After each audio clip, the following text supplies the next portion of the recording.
Welcome to Classified Capsule, where we uncover the untold stories of history's most notorious figures.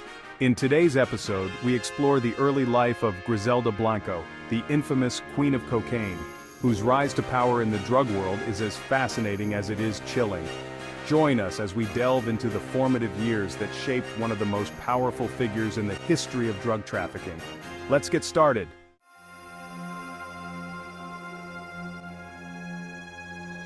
Griselda Blanco was born in Cartagena, Colombia, to a poor family. Her early years were marked by hardship and instability. Her family moved to the capital city, Bogotá, seeking better opportunities, but their financial situation remained precarious. Blanco's mother, a single parent, struggled to provide for her children, which contributed to a challenging and tumultuous upbringing. The family eventually settled in the tough neighborhoods of the outskirts of Bogotá. Blanco's father, who had been a minor criminal, abandoned the family when she was young, leaving her mother to raise her and her siblings on her own. Blanco's early exposure to crime and poverty shaped her worldview and set the stage for her later involvement in the drug trade. Growing up in an environment marked by crime and poverty, Blanco was exposed to the harsh realities of life from a young age. Her experiences with violence and deprivation influenced her later decisions and contributed to her ruthless approach to the drug trade.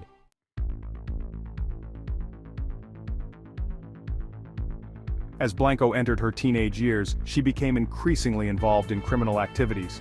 By the age of 14, Blanco was already entrenched in the world of petty crime, including theft and robbery.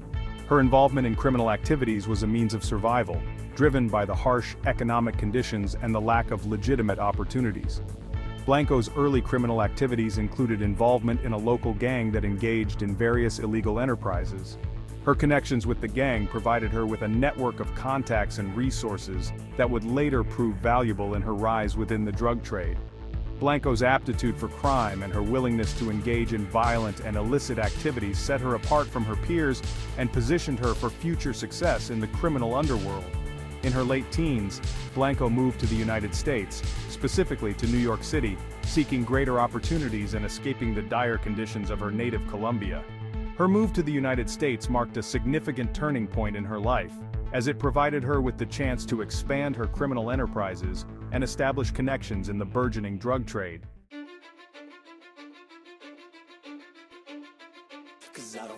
Griselda Blanco's criminal career began in the gritty streets of New York City before she made her mark in Miami.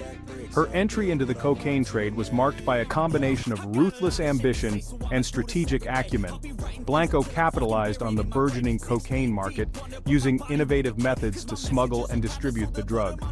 In the early 1970s, Blanco established a network of contacts in Colombia and the United States, creating a sophisticated infrastructure for drug trafficking. She pioneered new smuggling techniques, including the use of mules, individuals who swallowed cocaine-filled capsules to transport drugs across borders.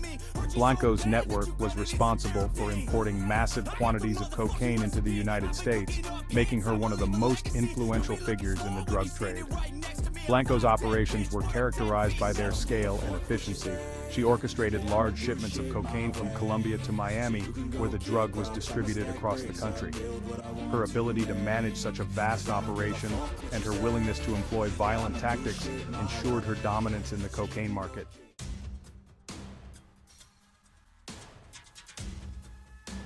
Methods and operations. Griselda Blanco's criminal empire was notable for its innovative methods and ruthless tactics. Her approach to drug trafficking involved several key strategies that allowed her to maintain control and maximize profits. 1. Smuggling techniques. Blanco was a pioneer in the use of creative smuggling techniques. She employed various methods to evade law enforcement, including the use of secret compartments in vehicles and the innovative use of mules to transport cocaine. Her ability to adapt to changing conditions and develop new methods of smuggling was a key factor in her success. 2. Violence and intimidation. Blanco's rise in the drug trade was marked by a brutal and violent approach. She employed violence and intimidation as tools to maintain control over her territory and eliminate rivals. Blanco's tactics included assassinations, bombings, and other forms of violence aimed at suppressing competition and asserting her dominance. 3. Distribution networks. Blanco's distribution network was extensive and well-organized. She established a network of dealers and distributors across the United States, ensuring that her cocaine reached a wide market. Blanco's ability to manage and coordinate this network was a testament to her organizational skills and strategic vision. 4. Money laundering. Blanco was also involved in sophisticated money laundering operations. She used various methods to conceal the profits from her drug trade, including investing in legitimate businesses and using complex financial transactions. Blanco's ability to launder money effectively allowed her to reinvest in her criminal enterprise and avoid detection by law enforcement.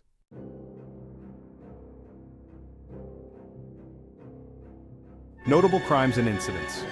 Griselda Blanco's criminal career was marked by several high-profile crimes and incidents that highlighted her ruthless approach and the scale of her operations. 1. The Cocaine Cowboy Wars.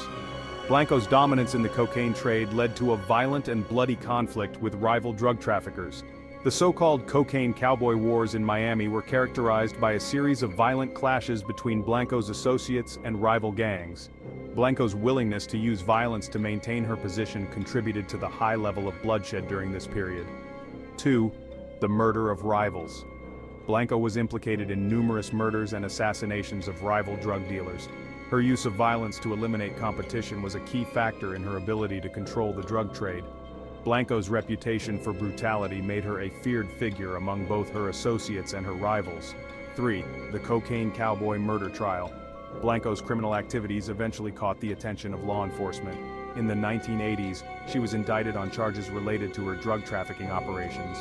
The investigation into Blanco's activities led to a series of high-profile arrests and trials, including the conviction of several of her associates. Blanco's trial and subsequent conviction marked a significant moment in the fight against drug trafficking in the United States.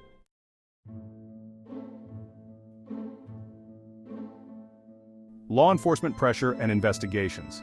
The first significant blow to Blanco's empire came from increased law enforcement scrutiny. As Blanco's operations grew, so did the attention of federal and local authorities. The Miami drug scene, heavily influenced by Blanco's activities, became the focal point of intense investigations by law enforcement agencies. One of the key factors leading to Blanco's downfall was the joint efforts of various agencies, including the Drug Enforcement Administration, or DEA, and the Federal Bureau of Investigation, or FBI. These agencies launched coordinated efforts to dismantle Blanco's empire, using wiretaps, surveillance, and undercover operations to gather evidence against her and her associates. The DEA in particular played a crucial role in the investigation. Their efforts included monitoring Blanco's communications and tracking the movement of her drug shipments. The federal government's focus on Blanco's activities intensified as her operations became more visible and her criminal activities more notorious.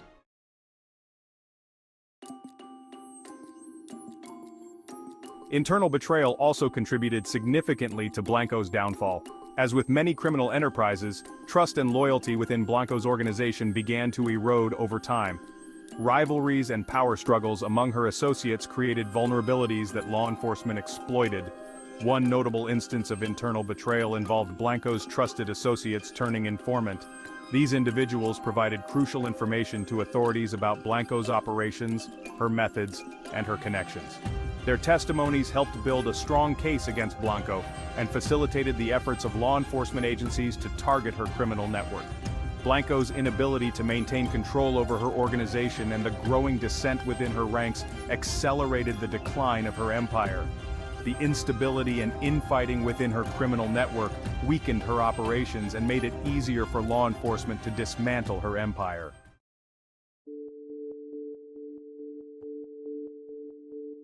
The culmination of Blanco's downfall came with her arrest in February 1985. After years of investigation and mounting pressure from law enforcement, Blanco was apprehended by DEA agents at her home in California. Her arrest was a significant victory for law enforcement and marked the end of a long and intensive investigation. Following her arrest, Blanco faced a series of legal battles. She was charged with multiple counts related to drug trafficking, including conspiracy, distribution, and possession of cocaine. The evidence against her was overwhelming, thanks to the extensive investigations conducted by federal authorities and the testimonies of her former associates.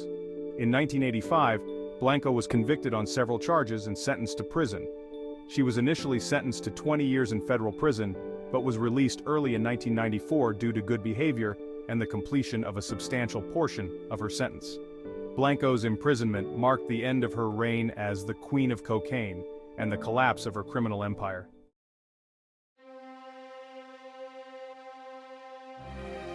After her release from prison, Griselda Blanco's life remained fraught with challenges. She was deported to Colombia, where she lived under constant threat due to her notorious past. Blanco's life after prison was marked by attempts to evade retaliation from former enemies and the consequences of her criminal activities. In 2012, Blanco's life came to a violent end. She was killed in a drive-by shooting in Medellin, Colombia, a dramatic and fitting conclusion to a life marked by violence and crime. Her death was a stark reminder of the dangers associated with a life of criminality and the enduring legacy of her actions. Griselda Blanco's downfall was a complex process influenced by various factors, including law enforcement pressure, internal betrayal, and the inherent instability of a criminal empire built on violence and deceit. Her story serves as a powerful example of the challenges and consequences of living a life of crime, and her legacy continues to be a subject of fascination and study.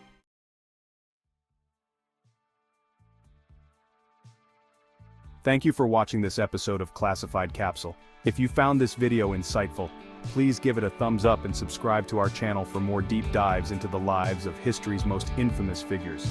Don't forget to hit the bell icon to stay updated on our latest content. See you next time.